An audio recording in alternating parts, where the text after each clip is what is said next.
बीते रविवार को यूनिवर्सल लाइफ मैनेजमेंट नामक सामाजिक संस्था ने एनएस पैलेस अंबेडकरपुरम आवास विकास सेक्टर 6 कल्याणपुर में 2 दिवसीय प्रांतीय बहुजन बौद्धिक सम्मेलन का आयोजन किया, जिसमें उन्होंने आमजन को अपनी संपूर्ण समाधान व्यवस्था से अवगत कराया।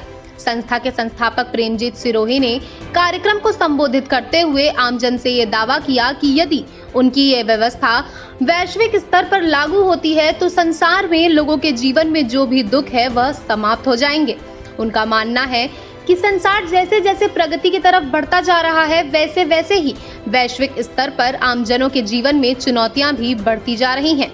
स्वास्थ्य, पूंजी और शिक्षा जैसी कई परेशानियों से आमजनों को रोज गुजरना पड़ रहा है और इन परिस्थितियों का लंबे समय से आकलन करने के बाद ही यूएलएम ने इस व्यवस्था को बनाया है। न्यूज आउटलुक की टीम से बात करते हुए इस संस्था के संस्थापक प्रेमजीत सिरोही ने बताया कि कैसे स्कूल कॉलेज में सेमिनार व जनसंपर्क द्वारा इस व्यवस्था के विषय में वह जनता को लगातार बता रहे हैं और आगे किस प्रकार इस व्यवस्था को वह जनता के बीच लागू करेंगे। तो आइए सुनते हैं न्यूज आउटलुक से प्रेमजीत सिरोही की बात। मैं न्यूज आउटलुक से। जी सर, आपका परिचय? जी, मेरा नाम प्रेमजीत सिरोही है। यूनिवर्सल लाइफ मैनेजमेंट का संस्थापक हूँ मैं, दिल्ली से हूँ और एक ऐसी व्यवस्था को प्रस्तावित कर रहा हूँ भविष्य के लिए कि जो सारी समस्याओं के कारण को दूर कर देगी, माने समस्याएं पैदा ही होनी बंद हो जाएंगी उस व्यवस्था में, और जितने सुखी होने के साधन होते हैं सारे, उसमें मैं ऐसे कारण उसमें डाल रहा हूँ कि सभी लोगों को जन्म से लेके और पूरी जीवन तक जिसे जो चाहिए, जब चाहिए, जितना चाहिए वो उसकी आपूर्ति होती रहेगी। इस प्रकार की एक पूरी व्यवस्था है नई, उसको मैं प्रस्तावित कर रहा हूँ लोगों के लिए। जी सर, संपूर्ण समाधान व्यवस्था क्या है और उसके कितने घटक हैं और ये किस तरीके से वर्किंग में हम लोग यूज़ कर सकते हैं?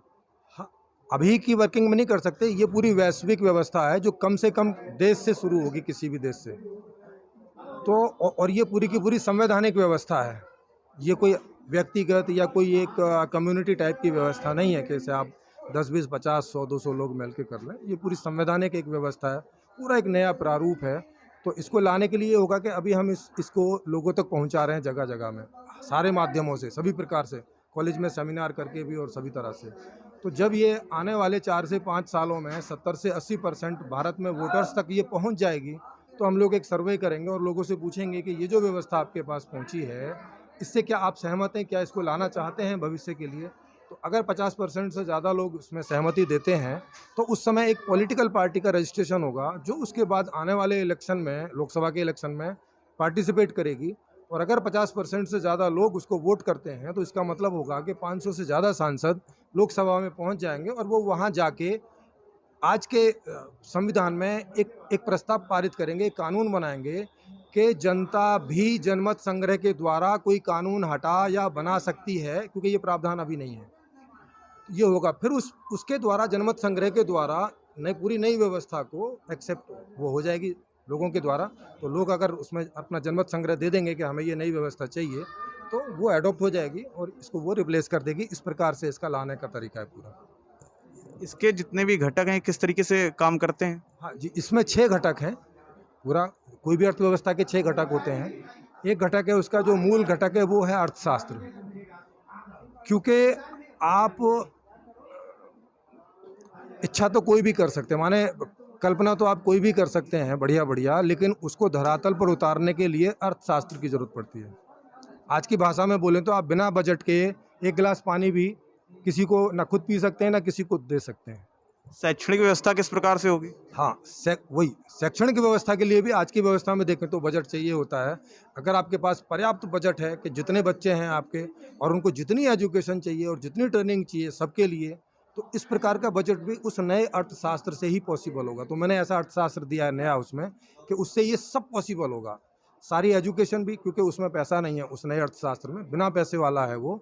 और उसमें इनसिक्योरिटी वाले भी कोई चीज़ें नहीं है मैंने उसमें डाली, कोई कंपटीशन वाली चीज़ें नहीं डाली हैं उसमें किसी तरह की भी, कि लोगों में वैमनस्य से पहले 100% एम्प्लॉयमेंट उसमें गारंटेड है। 4 से 5 घंटे का जॉब है सभी का, जो भी 25 से 50 साल के बीच के लोग होंगे उनके लिए। जन्म से लेके 25 तक सबको सब कुछ फ्री है, ऐसे ही जो उनको चाहिएगा वो मिलेगा। और 50 के बाद भी सबको सब कुछ ऐसे ही फ्री है, जो चाहिए, जब चाहिए, जितना चाहिए, ऐसे ही मिलेगा। अलग से कोई पेंशन वेंशन करने की कोई ज़रूरत नहीं है उनके लिए। आपको लग नहीं रहा कि ये प्रैक्टिकली ऐसा पॉसिबल हो नहीं पाएगा जिस तरीके से आप बता रहे हैं? हाँ, अब चूँकि आप 5, 7, 10 मिनट में पूछ रहे हैं, तो 5, 7, 10 मिनट में इतना ही बताया जा सकता है। बाकी इसकी पूरी किताब लिखी हुई है, संपूर्ण समाधान नाम से, और वो फ्री उपलब्ध है ऑनलाइन। उसका पीडीएफ भी उपलब्ध है, उसका ऑडियो बुक भी उपलब्ध है, कई भाषाओं में उपलब्ध है। तो उसको आप फ्री में डाउनलोड कर सकते हैं और उसमें पूरा इसका तरीका बताया हुआ है। अगर आप परीक्षा नहीं कराएँगे तो कैसे आकलन करेंगे कि कौन ज़्यादा अच्छा है, कौन ज़्यादा बुरा है पढ़ने में? जी, इसको करने की ज़रूरत नहीं है उसमें, और उसका मैं बताता हूँ क्या है। आदमी को एजुकेट करना होता है कि वो अपनी मैक्सिमम पॉसिबिलिटी कितनी कर पाता है, किस विषय में, ठीक है? ये टारगेट है उसमें जो शिक्षा है। नहीं तो ये टारगेट बिना परीक्षा के अचीव भी नहीं हो सकता है ना? नहीं, इसके लिए कोई परीक्षा की नहीं, उसमें एक बार परीक्षा है ना। किस प्रकार की परीक्षा है? हाँ, उसमें 15 साल की एजुकेशन के बाद, जो कॉमन एजुकेशन है, उसके बाद में एक बार परीक्षा होगी केवल, और वो भी ये देखने के लिए नहीं होगी कि आप किससे बेहतर हैं और किससे नहीं बेहतर है, ये देखने के लिए नहीं। आप किस चीज़ में कितने बेहतर हुए हैं, बस ये देखने के लिए। परीक्षाएं तो अपने आप को इम्प्रूव करने के लिए होती है ना, अगर वही आप उसी के खिलाफ रहेंगे तो फिर किस तरीके से आप शिक्षा का मॉडल आगे बढ़ाएंगे? नहीं, परीक्षा से आप कैसे इम्प्रूव कर सकते हैं अपने आप को? अगर मान लीजिए कि हम 100 में 50% लाते हैं तो हमें पता है कि हमारे पास 50% और हमें लाना है क्लास में भी, हमें आगे प्रगति के लिए, नहीं, किसकी प्रगति के लिए? हमारी प्रगति के लिए। नहीं, आपकी प्रगति इस पर डिपेंड नहीं करती है वास्तव में। तो हमारी प्रगति किस पर निर्भर करती है? हाँ, मैं आपको बता देता हूँ। पूरी दुनिया में सबसे ज़्यादा बुद्धिमान कौन लोग कहे जाते हैं? वैज्ञानिक लोग कहे जाते हैं कि ना? वैज्ञानिक लोग कहे जाते हैं, नहीं? जी बताइए। हाँ, क्या मुझे इस पूरी दुनिया में 1000 तक की लिस्ट में भी आप बता सकते हैं कि कौन सा वैज्ञानिक अमीर है? ये तो कॉन्फिडेंशियल डेटा होता है ना, हर वैज्ञानिक का आपको डेटा थोड़ी मुहैया कराया जा सकता है। ये तो लिस्ट हर साल निकलती है, इसमें क्या कॉन्फिडेंशियल है? नहीं होता है। इंटरनेशनल निकलती है। नहीं, कुछ लोगों के नाम निकलते हैं बाहर, सभी के बाहर नहीं निकल सकते ना, ये तो कॉन्फिडेंशियल डेटा है। भाई साहब, एक भी वैज्ञानिक नहीं है उस लिस्ट में। इसका मतलब ये हुआ कि वो उसके लिए नहीं होती है। जिसकी जितनी रुचि होती है जिस चीज़ में, वो उतना ज़्यादा उसको समझे, करे और उस स्थिति से अपना योगदान दे। दर्शन शास्त्र का मॉडल क्या है? आप दर्शन शास्त्र क्या समझते हैं? हाँ, दर्शन शास्त्र हमें बताता है कि जीवन की दिशा क्या है, आखिर जाना कहाँ है और जाना कैसे है और जाना क्यों है। ये सारे जो टॉपिक हैं, ये सब दर्शन शास्त्र के होते हैं। वो आपको बताता है कि जीवन का उद्देश्य क्या है। तो जैसे मैंने इसमें बताया कि जीवन का उद्देश्य है सुखी होना। हर व्यक्ति सुखी होने के लिए सारे प्रयास करता है, सुबह से लेकर शाम तक, खुद के लिए और अपनों के लिए, जिनको वो समझता है अपने आसपास। आप जैसे दर्शन शास्त्र का मतलब बता रहे हैं, तो दर्शन शास्त्र में कुछ जो आपको लगता हो कि हाँ ये हमारे यहाँ अच्छे दार्शनिक हुए हैं भारत के, और जो इंटरनेशनल लेवल पर हुए हैं? मैंने जो दर्शन दिया है वो पीछे किसी दर्शन से, किसी दार्शनिक से बिल्कुल मेल नहीं खाता है। वो एकदम नया है।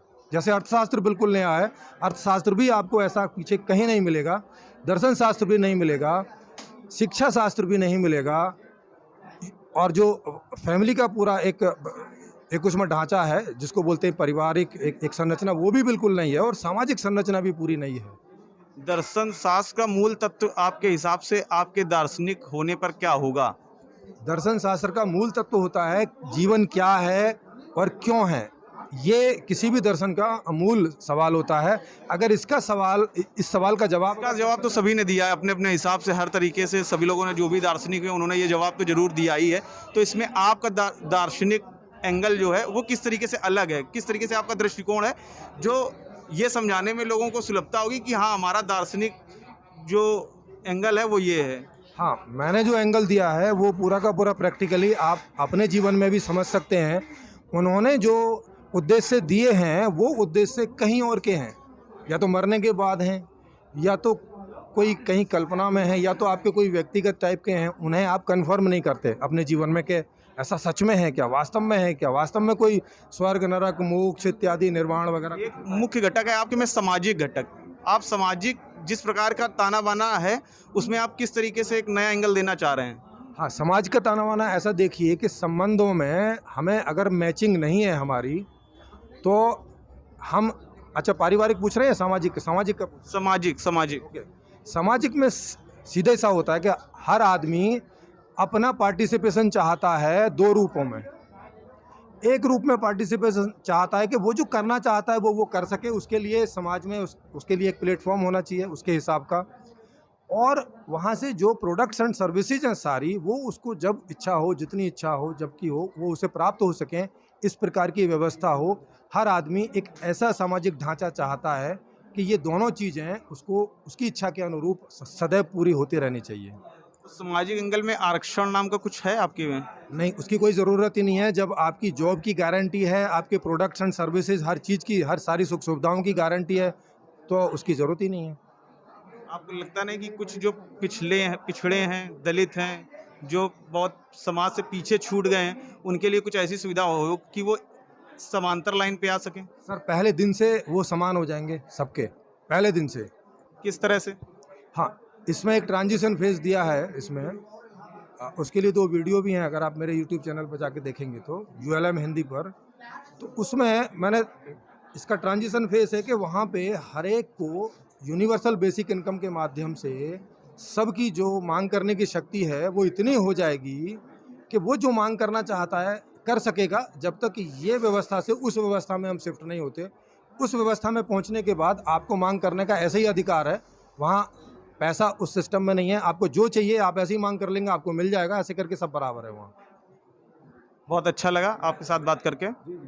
आइए अब सुनते हैं इस विषय पर यूएलएम के सह संस्थापक मुकुंद भाई पटेल की न्यूज आउटलुक से बातचीत। जी सर, आपका नाम?